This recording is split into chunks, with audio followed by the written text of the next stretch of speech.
let's talk just a little bit about what causes leggy seedlings. So usually it's caused by the lights being too far away from the seedlings. So that's one of the reasons why you want to have it like right there on top of it. We've also seen it because like we had one grow light that went out and we didn't realize it like in the middle of like a cluster of four. So that can be a cause of it as well, but it's going to be light related if it's leggy like that.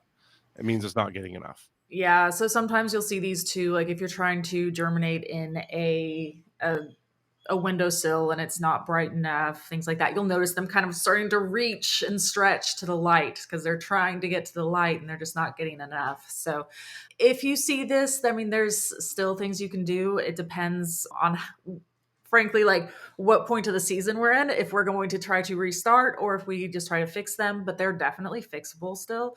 Just make sure if it's a light issue, you fix the light issue. You can also just lower the lights too, make them a lot closer. And then if you don't already have a fan in your seed starting area, I do want to mention a fan because that will help these to get some strength before they are put back out into the garden, because these right here are so weak and because they're super flimsy. So putting a fan on them is going to help them, like, pump up their strength, essentially, make them stronger before they go outside. And depending on what it is, too, sometimes you can plant them like a little bit deeper down into the soil as well. So things like tomatoes, like you can plant a lot up, like up into the stem. Yeah, and even like with broccoli, you can plant that a little deep too. Yeah. But definitely with tomatoes, like you can plant those like really deep. So don't worry about those if they get leggy. Those will definitely recover.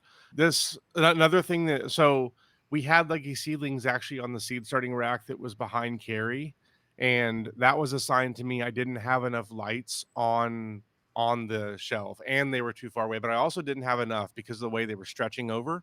So I actually added I think we added one more light per shelf, or was it Did, 2? We yeah. added one We more light per had shelf. 3 and now we have 4 on each Yeah. shelf. So that's another thing to look for too, but that's what that's an indicator of is you've got some sort of a light issue. Yeah, so this is a great point too from Chrissy. She says, "Is it true to it, it's good to brush through the starts to strengthen them?" And absolutely, in a way that kind of just mimics what the fan is doing. If you just put your hand lightly in there. They also say to go sing to your seedlings too, which I want all of you guys to go out there and do right now. If you go out there and like singing and talking to them too, like because you're breathing on them, you're moving the air, and it's Do your plants have any favorite songs, Carrie, that you've seen? fun. Probably, I mean, probably anything Disney, I'm sure. Let It That's Grow? yeah, let it grow.